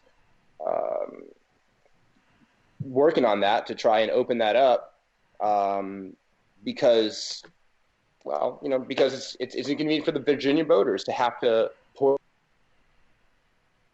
portage down to Odeck, portage up Odeck, ferry across the bottom of the Maryland side, portage up the Flake, and then go run the falls. So it sucks if you're a Virginia boater. And to your earlier point, it's like if you spend enough time on the Potomac, like you will have the opportunity of stopping somebody from doing something extraordinarily stupid at some point in your kayaking career, probably many points in your kayaking career. Yeah, frequently. So Geoff, if somebody was coming to do the race, how would it work? Did you do the traditional longboat sprint first and then cut it down to classes? How did the flow work for a racer? Yeah.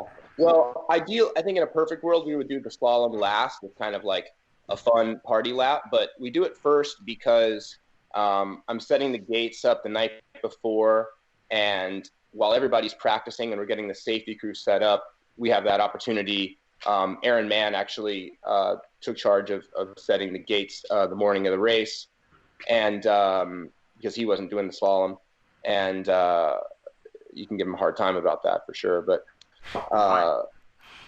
he's saving himself, dude. I don't know. Come on, let's stay on point. Stay on point. Yeah, this is on point. Talking is always on point. Talking shit is what you guys do. Come on. And definitely what I do. So, yeah. So we got the gates set up right before, the event's ready to start. So we run the slalom first. It should be easier in a creek boat. People do it in longboats, but it's kind of designed to showcase what a creek boat can do. What's going on, guys? What's going on? So ideally you bring both your boats out there, and the creek boat for the slalom race, and all the guys who did the best in the slalom race were in creek boats. And then once that slalom race is over, we hold the downriver qualifier, and that's everyone just top to bottom. Doesn't matter if you have a long boat, short boat. You get a time, and we take the top 10 from that downriver qualifier, and we have a finals, and the fastest time in the finals wins the trophy. And so you did all this on Saturday? Yeah, and it was pretty much all done by 1:00 on Saturday. Wow, nice work. Yeah. I heard 4 women racing this year. Yeah, we had 4 ladies. It's been a little while since we've had ladies in the race due to some water levels and poor scheduling. Last year, unfortunately, we inadvertently coincided with the ladies' takeover on the green. But so 4 ladies this year. Ashley Nee raced for her first time and won. Erin Savage won the slalom event. That's got to stick in Nee's craw a little bit. Sorry? So that's got to stick in Nee's craw a little bit. Yeah, I mean, she. It's been a long time coming for her to get comfortable, and with running the rapid, and I think this was a big sick for her. So she's stoked. So and Sophie Reynoso also from event. Yeah. Sick. I mean, it's a great event. And men's results. Sorry. Give us the men's results. So Aaron and I basically tied in the qualifier, and we were, significant. We had a little bit of a cushion, but we took the whole top 10. And as what usually happens, there were some surprises as far as who made the top 10. I don't actually have the results in front of me, but Nick Williams was in it. Kalen Friedenson, a young guy, junior, slalom paddler. I think he was the 3rd qualifier. Jared Nozal, Narzal, he's actually filming for us. He made the video. So definitely, some people snuck in that you wouldn't expect, and that's the thing, like with only one run to qualify, you have to be perfect. You have to go hard and don't make mistakes. Results, man. Results. Well, yeah, so I won. And no, I didn't win last year. Tad Dennis is injured. He was not here. What's wrong with Tad? He broke his thumb, dude. Mountain biking. Oh, mountain biking. Yeah. So I got it again. Nice. On that. Bobby Miller was second, and this is so impressive to me because I am a critic of Bobby Miller's technique. Did he close grip I do not necessarily enjoy watching him paddle. Ooh, shots fired. aesthetically. Wow, So- we're gonna have to get Bobby on here. Aesthetically, yeah, you know what? Oh, And who was third? well, Bobby. So yeah, I had a little cushion on Bobby, but Bobby beat everyone else by over a second, like a second and a half on third place. Who was? Oh, geez, am I supposed to know all this? That's what you're here for, my man. Number 1 on your list is Great Falls Race. We've got number 2, 3, 4, 5, 6, 7. Number 1 is this race, Geoff. So you put on the race. You won the race. Is that what I'm hearing? Did you give yourself the trophy? No, man. I was catching up on everything that you guys did and put on, and man, it looked like it was smooth top to bottom. So.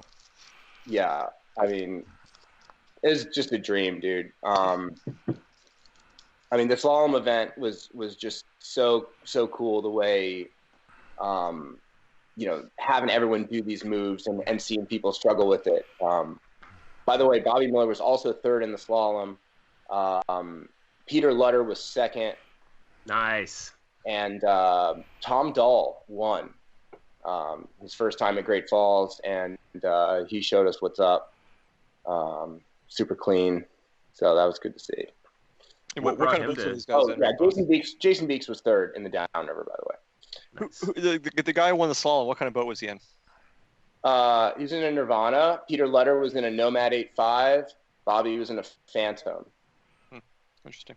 Yeah, and we actually have all the boats like that people were using in each event. We're going to have that on our results sheet. We're still working it out. We've got some, some gate stuff to figure out and some challenges we have to address. Some video review. I meant to bring this up at the end of your segment here, but it seems appropriate now to mention it. So the sport needs something. The whitewater racing needs something. It needs a general list of boat lengths and boat classes for races. So I know we talked about this last year. Yeah, right? I know you tasked me with doing and that. I'm going to explain to you how it's going to be done, and you're just the person to do it. In so many ways, exactly the right person to do it. You create a website, and you just break down the classes, and you put every boat into a class. Just make it up, whatever. And you can make a good informed decision. People can solicit you, but you just offer it. Say, this is Geoff Calhoun's boat classes for 2020. And race organizers can use it. And if people and race organizers who do not ever want to deal with this ever, they can say, we're using the Geoff Calhoun standard. And if you have any questions, go to the website.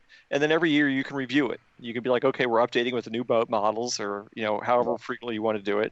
And it would take a huge weight off of so many boat or race organizers' shoulders. Totally. And look, I've already thought about this, and I have a little bit of an idea so far. And I think what's already established is that we have a cutoff at 9 feet, and that's a good one. And then you also have a cutoff at 13 feet, that separates your super long, fast, sea kayak, wave hopper, Phoenix, wild water boat kind of boats from the Stinger, which is 12.5, Vanguard, the 12R, the Green Boat, and all the other old school boats. What's more difficult is finding a cutoff in between there in the 11-foot range, because there's all these there's tons of pirouettes. The pirouette S is like 10'9", and the big pirouette is like 11'2" and stuff like that. So it really sucks to split there. So I think 9 feet and 13 feet should be the standard. We've decided it right now. That's how it is. All right, I'm on board. But what about like the large Nirvana that's like 9.2? Like Yeah, you should be able to race that in the short boat you can class. play that. Too bad. And how about the short boats? Like, do you have a separate short boat? Like this guy wrote the show about asking about a short boat class in the green race. How's that going to work out? You mean short boat as in not under, like way under 9 feet? Yeah. Why would you want to do that? I don't know. It's like the juniors class. It's like there should be a class for. But the juniors all the juniors are paddling 9-foot boats. Damn it, Geoff! Do not fight me on this. I'm just telling you the way. But you want a playboat class. You want a playboat class in the upper Gauley race. You know how it goes. You get 1,000 questions about boats as organizing these races, and no one wants to. This is where this is going to get settled. Not here, but on your website. Well, let's move forward. I think this game was under the impression there was no existing short boat class. There's nothing under 8 feet that you would ever consider racing. End of story. Like on the upper yacht race.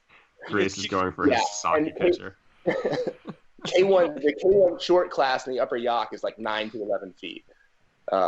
You know, those classes that Kara uses. But Kara, that's what Kara does. Is she has like the wild water class. She has the plastic race boat, whatever K1 super long class. Then Where does the wave hopper fit into this? wave hoppers are like 13.5.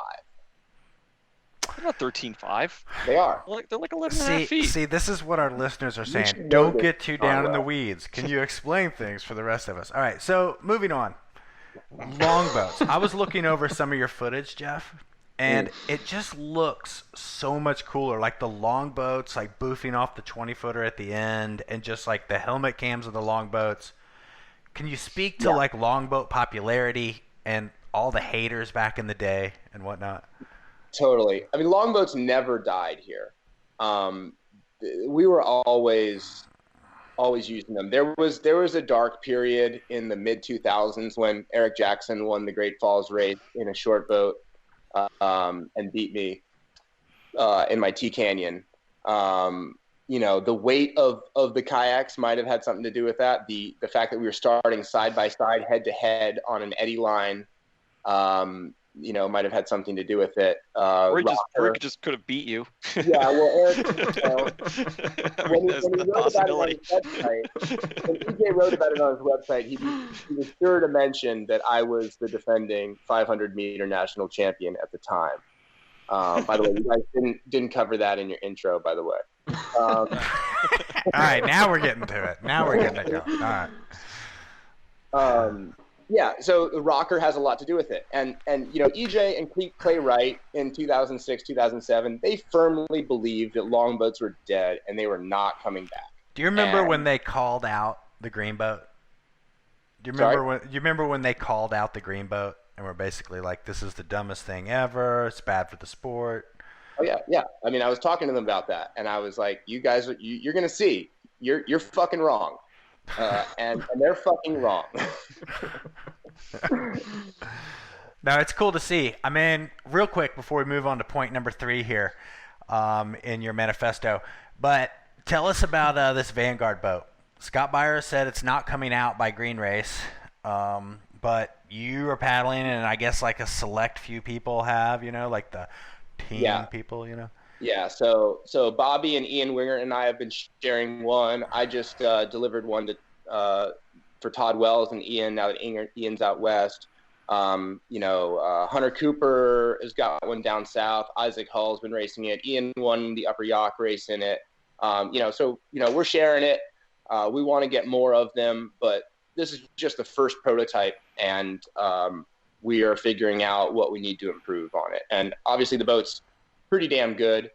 You know, it's winning races. It is fast, but it's a first prototype, so it's still a work in progress. Compare and contrast it with the 12R. Well, I haven't paddled the 12R too much. I will say that the 12R is very maneuverable. It's pretty user-friendly. It's got a lot of rocker. It's narrow. It's tall. There's a lot of nice things about the 12R, and I think they did a hell of a job on it. My motivation for the Vanguard, and I've been fortunate to be like really closely, you know, involved with Snowy on designing this boat is, well, the problems I had with the green boat, you know, from the beginning were it's just like so round. It's a displacement hull kayak, and it's perfect for the green race, and that's why they call it the green boat. It's really good for tobogganing downhill on low volume, and you know, doing go left and gorilla and the slides and all that stuff. It's a great boat, and the green boat will always be a great boat for the green race. But when I bring it out here on the Potomac and try to go surf ODEC, you know, at 10,000 CFS, it's not the best boat at all. And so I had, you know, trying to go attaining in it, trying to, you know, do big ferries and run Great Falls and stuff like that. So I've been wanting a planning hull longboat. I think there's some cool things going on now with these kind of squared off, edgy sterns that we're seeing in a lot of boats. And we've got that going on in the Vanguard. It's got way more knee volume, cockpit volume, for bigger people. Cause like for me, the green boat totally changes my seating position. It lowers my knees. It makes me sit kind of, it's not like a slalom boat tight, but definitely way narrower knee position. That's not as comfortable for long periods of time. It's hard to get gear in and out of the green boat. I've taken it down the Grand Canyon twice, and it's a little bit frustrating. You have to use small dry bags. Whereas the Stinger XP and the whatever the Jackson Limited, Rock Gardener, Sea Kayaker hatch boat is, those boats are easier to get gear out of. So that's kind of our motivation, is a better, edgier longboat for big water, carrying gear, expeditions, and oh, by the way, we're going to win the green race in it. What about number 3 here on your manifesto? Putting paddle sports jobs at risk. Oh boy! Well, can you speak to this? Well, I think that was Scott Byers' job to point out, that Mr. Weld here is talking about things that he doesn't understand, and it's unfortunate because that's what your job is on this podcast. Weld, you are the industry insider. Listen, regrettably, I understand paddle sports all too well, so. Well, I think you're running out of important information because you've already told us how dry suit works. You've explained how a spray skirt works. Yeah. Like, what is your function on this podcast? Like, do we need you anymore? I think we should replace you with someone who knows what they're talking about. You make a really good point, Calhoun, because I got to tell you, I got blown up. So, I'm just recording the show. I'm just over here recording it, uploading it. I'm the water boy, okay? I'm the water boy. And I put it up, and next thing you know, my phone's blowing up. You're one of them, but you're only one of about 15 of them. So, what is this point of putting jobs at risk? Well, when you tell people that a kayak company is on its way out, and there's a lot of people that work at that kayak company, I think that's pretty irresponsible. And it's like, what is your goal here, John? Are you anti-Dagger? Are you pro Piranha now? I'm not sure what your angle is. I don't think Confluence would be much of a paddle sports company without Dagger. Is this a serious question? Do you want a serious answer to this? I think we're looking for a serious answer. Okay, the serious answer is that I had heard this. Great. First of all, to Grace is coming across as innocent as the driven snow over there, but we talked about this before the show started as a topic of conversation, and kind of the gist of it is that if you're in the industry, this is something you've been hearing for almost a year. And this drumbeat's getting louder and louder, and it sort of started to surpass what I consider to be your normal Confluence going out of business story. Now, should I have brought it up on the show in the way they did? Of course, another question, which we talked about earlier. But I thought it was worth mentioning. And the way the show works, in many cases, is I say things like this, or any of us say things like this, we immediately get called out on it, and we always have the person, come on the show and explain themselves instead of straight. That's a common structure of the show here. So, and that's what happened this time. Scott was nice enough to come on and tell us exactly how it was, or at least, his thoughts on the subject. So that's it. But if you're in paddle sports, you've heard this, right? Sure. And not only that, let's assume that 80% of the paddle sports retailers listen to this show, which is probably somewhere true. If they've heard this rumor too, and so this is a maybe ultimately not a terrible thing. Let's separate paddle sports in general from whitewater. Yep. I don't listen. I'm not. My concern is only Dagger. I don't care about Confluence. My concern is Dagger and what's going to happen with Dagger. Same here. Listen, dude. I walked back up to the parking lot the other day, and I was like, "Oh, who's got my boat?" What? Hold on. There's like 3 purple Dagger Phantoms in a group of 5 people. In the parking lot. I think Dagger's doing all right. We may have, Listen, selling boats does not mean you're making money or making a profit, and EJ will be the first one to tell you that. So that's faulty logic there. But I'm not suggesting that Dagger's in economic distress. I won't make that mistake anymore. But perhaps. But I think we've got some big things coming. We're definitely on the right track. We had some fortunate misses in the past few years. The Nomad, not being a boat that I'd want to paddle on, more than Like, 1,000 CFS. I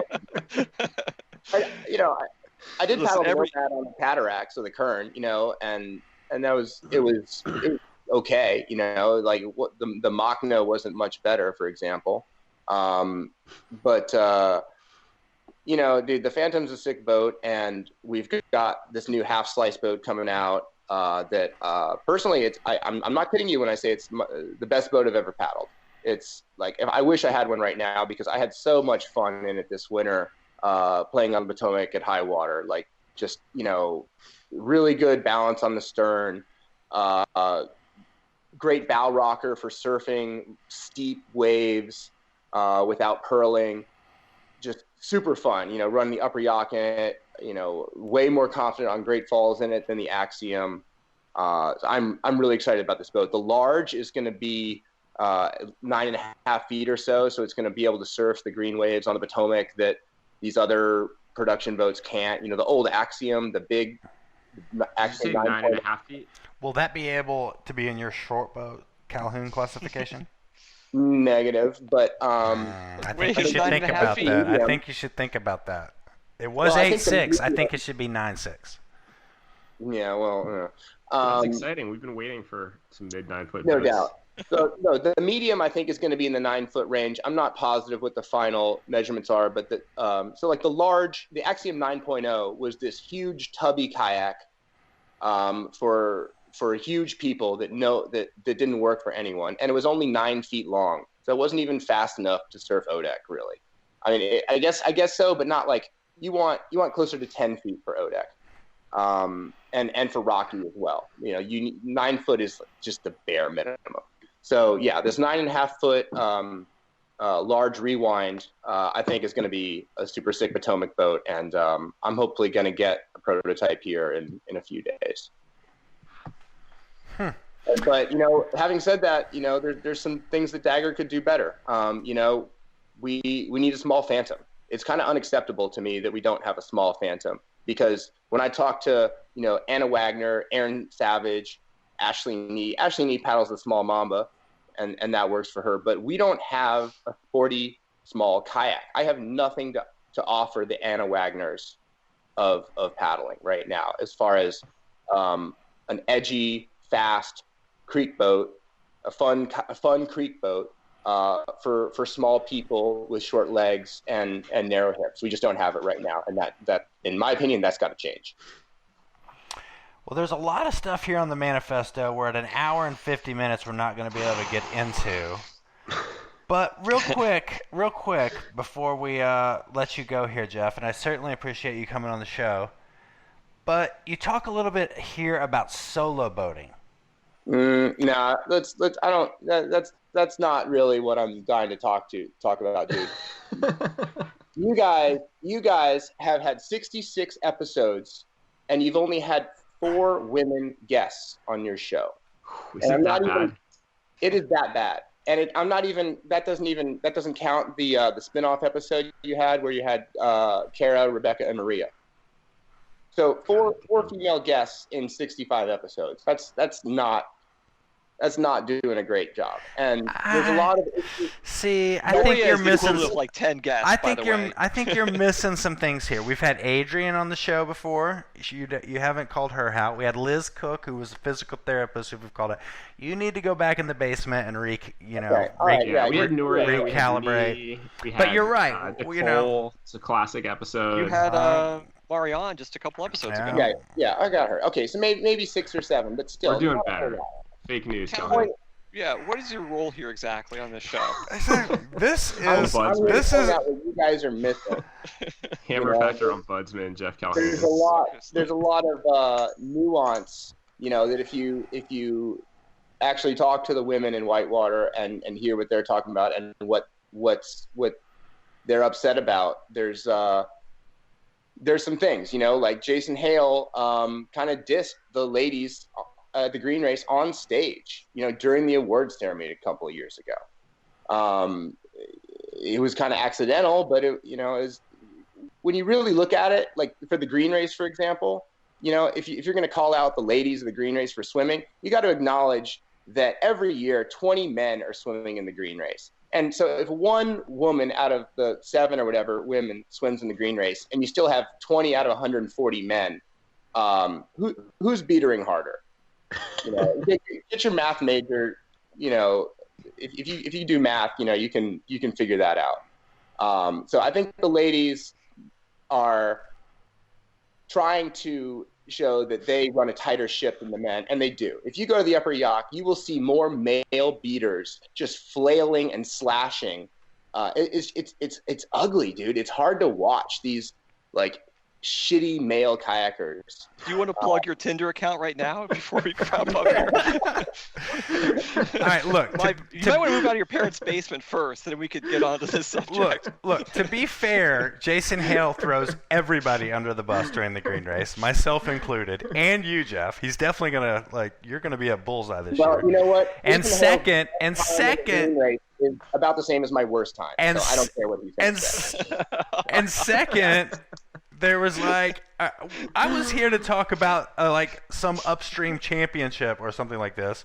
Second of all, there were only 6 swims in the green race out of 180 competitors last year. 6. That's impressive. That's almost as good as 0 out of 50.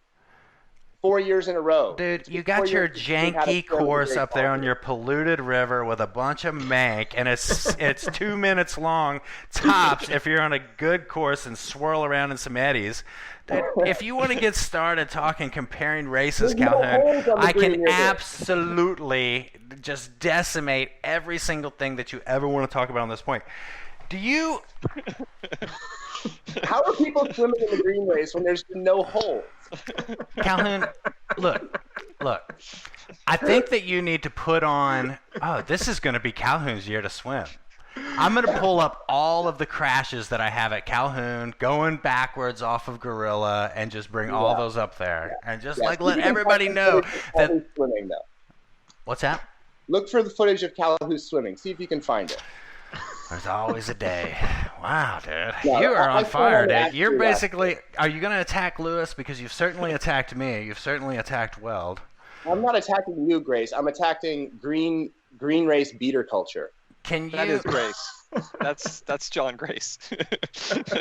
John Grace is shit, dude. You have this elitist thing going on up there, Calhoun. Somewhere somebody has to bring you in and bring you into the sport so you're a lifelong member.